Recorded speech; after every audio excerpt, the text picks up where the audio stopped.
Cette montre-ci, c'est une montre Dousseau, un autre designer de Montréal. Je dis un autre parce que il y en a plusieurs dans ma lignée de revues de montres. Celle-ci, c'est spécifiquement la Onami, qui veut dire Great Wave en japonais. C'est une montre de plongée, alors c'est parfait. Allons voir ce qu'elle a à dire, cette montre. Moi, c'est François, et c'est Time to Watch. J'ai rencontré le fondateur des montres Dousseau, M. Laurent Dousseau lui-même, à un événement à Montréal. C'était le Timepiece, le Montreal Timepiece Show. Et quand j'ai vu les montres, je me suis dit, il me la faut. Donc, je l'ai approché, je lui ai demandé s'il pouvait me prêter sa montre et ça s'adonne qu'il est à 20 minutes de chez moi. Donc, c'était facile d'échanger les montres. Et la voici. Alors, Laurent, voici cette montre, je vais te la retourner bientôt. Ou peut-être pas. Cette montre-ci, elle est excellente. Donc, je vais vous parler de la montre en tant que telle, la courte histoire des montres Dousseau. Et puis ensuite, je vais vous parler des bons et des moins bons points, ou les points à améliorer, disons. Et puis ensuite, on va conclure le tout. Si vous aimez ce genre d'évaluation, n'hésitez pas à appuyer sur le bouton like.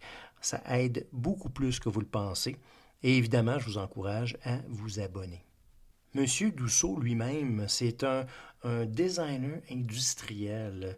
Il faisait en particulier des couteaux qui étaient particulièrement de qualité, et puis il apporte son expérience dans l'industrie au niveau de la construction, la machinerie de précision, et puis ses connaissances vont s'attribuer dans cette montre-ci. On va parler de la construction de la montre en particulier, et c'est ça que vous allez constater. Son expertise se démontre bien dans cette montre. Cette montre-ci, c'est un prototype. Donc, il m'a prêté le prototype pour que je puisse vous la montrer. Et il y a quelques modifications entre le prototype et la version de production. La version de production, vous pourrez vous mettre les mains dessus parce que dès le 24 juin, ça va démarrer sur Kickstarter. Donc, je vais vous laisser le lien dans la description si vous voulez encourager ce fabricant qui arrive très récemment sur le marché. Vous allez voir qu'il y a 4 versions de cette montre-ci. Cette version-ci, c'est la Sunset. Il va y avoir aussi la Black Sea, la Edaman Sea et la Red Sea. Moi, personnellement, je l'aime bien cette Sunset, mais la Red Sea, c'est une coche au-dessus. Avant de parler des caractéristiques de la montre et des mesures en tant que telles, je vais vous parler des modifications qui vont avoir lieu. En premier lieu, c'est ce bracelet-ci, qui est un bracelet FKM, c'est du caoutchouc véritable. Ça va être une version tropique, je pourrais dire, parce que la version tropique est comme associée depuis, je pense, depuis les années 70. C'est associé aux montres de plongée. Ce qu'il y a de particulier, c'est que justement, cette montre-ci, cette première montre de production de M. Dussault, il voulait absolument que ce soit une montre de plongée parce que c'est une de ses passions. L'autre chose, c'est qu'il y a 2 versions qui, la couleur à l'intérieur va être un petit peu plus atténuée, moins, je pourrais dire, néon, disons ça comme ça.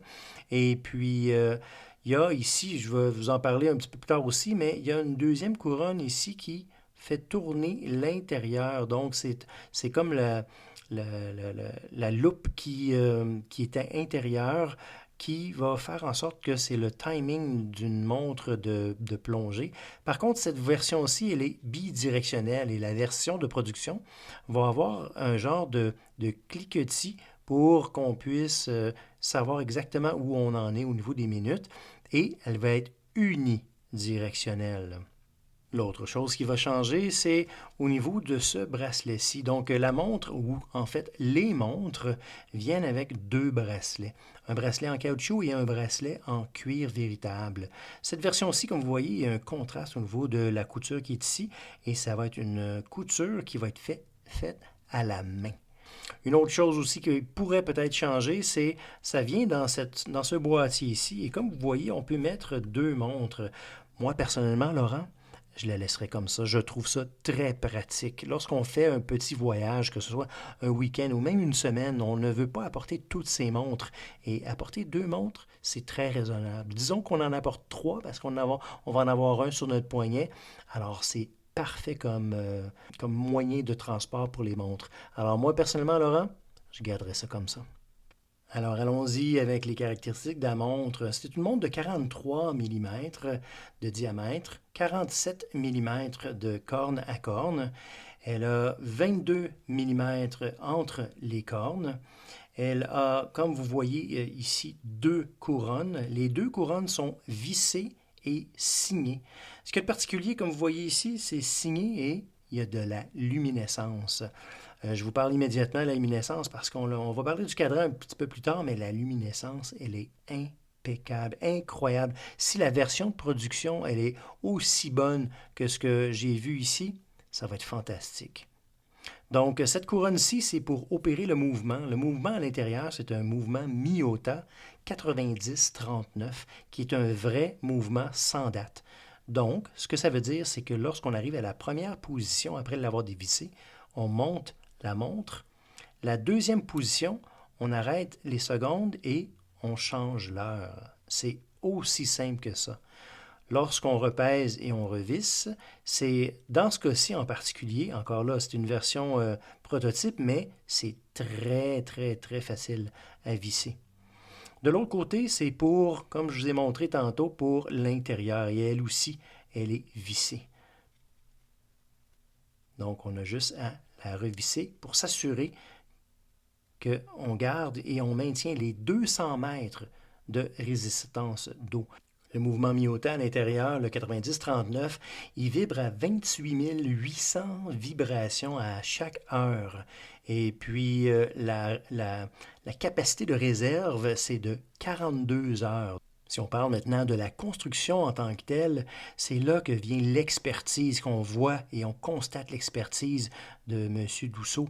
C'est que ce qu'ils ont décidé de faire, c'est qu'ils ont pris le boîtier et ils ont fait 3 autres pièces complètement séparées.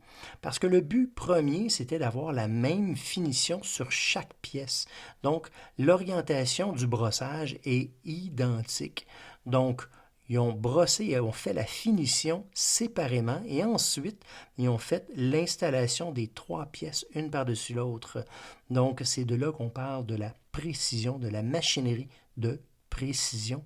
Le cadran lui-même aussi est en sandwich, dans le sens que à l'intérieur, on voit le cercle intérieur qui est ce qu'on appelle en anglais le sunburst, donc l'effet soleil, disons. À l'extérieur, c'est un micro-sable de finition, qu'on dirait, avec un fini fumé au niveau de la couleur. Et à l'extérieur, au niveau de la loupe, c'est un fini très doux, je pourrais dire, très souple, et puis qui a les marqueurs au niveau du temps en tant que tel. Sur la loupe intérieure, on voit que c'est découpé au niveau des chiffres et des marqueurs. Et à l'intérieur, c'est là que se trouve la luminescence que je vous ai montré précédemment. Ce que j'aime particulièrement, c'est que tout est balancé. On n'a pas de date, donc on garde la symétrie.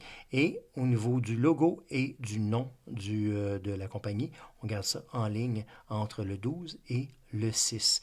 Donc un ballon extraordinaire et puis une symétrie au niveau du design. Si maintenant on regarde le dos du boîtier, on voit que c'est un dos qui est vissé, donc ça aide à procurer le 200 mètres de résistance à l'eau. Mais on voit qu'à l'intérieur, c'est engravé une vague, la grande vague, The Great Wave. C'est ce que veut dire Onami en japonais. Et je vous fais remarquer la lune. La lune qui est associée aux marées et avec cette vague, cette grande vague, c'est de propos. Au pourtour ici, on a aussi les marqueurs dans le sens que on voit ici que ça va être le nom de la montre dans le sens que il va y avoir des séries fondateurs, Founder Edition. Il va y avoir le numéro de série, le fait que c'est une résistance de 200 mètres et le numéro du mouvement à l'intérieur. Si on reste en arrière, on constate ici que le bracelet, il y a une gâchette rapide pour faire le changement. Moi, je dis que ça, c'est la meilleure invention qu'ils ont pu faire parce que lorsqu'on remplace un bracelet, on se retrouve avec une nouvelle montre, tout simplement. Au lieu de changer de montre, changer de bracelet pour un bracelet de qualité. Une montre n'est jamais parfaite, même si elle vient de Montréal et j'ai un peu un parti pris, celle-ci n'est pas parfaite. Les bons points, c'est que le mouvement à l'intérieur qu'ils ont choisi, c'est un mouvement de qualité. Moi, comme je vous ai mentionné, elle est à plus 2 secondes au niveau de la variabilité. L'autre chose qui est bon, c'est que vous avez vu les images, mais elle est faite presque parfaite pour mon poignet. Malgré le moins bon point que la montre soit lourde, elle est très confortable sur le poignet parce qu'elle épouse la forme du poignet. Donc, le dernier point, au niveau des bons points, c'est que c'est un design qui est unique. Un design en couche, autant à l'extérieur sur le boîtier qu'à l'intérieur sur le cadran. Et puis un dernier point au niveau des couronnes. Les couronnes, chaque côté, peut-être que les gens, parce qu'ils ne sont pas habitués, il est mieux avoir les deux du même côté, n'aimeraient pas ça. Mais moi, personnellement, comme j'ai mentionné, je préfère ça parce que de toute façon, lorsqu'on manipule les couronnes, il faut enlever notre montre et on a deux mains. Alors, vous avez vu les images, je le sais, mais je voulais quand même vous le montrer que c'est une montre qui est très confortable, qui épouse bien la forme du poignet. C'est une montre qui est symétrique, qui est simple, qui n'est pas pour tout le monde parce que c'est quand même une grosse montre à 43 mm de diamètre. C'est un peu un des points négatifs peut-être. Et puis, je ne peux pas dire à améliorer parce que moi, personnellement, c'est d'aucune incidence. Donc, évidemment, si vous êtes encore ici à écouter, je vous remercie infiniment. Et c'est probablement parce que vous aimez ça, les montres. Si vous aimez ça autant, je vous encourage de vous abonner. Et puis, évidemment, je vous encourage à voir ma prochaine vidéo et j'espère qu'on se voit la prochaine fois.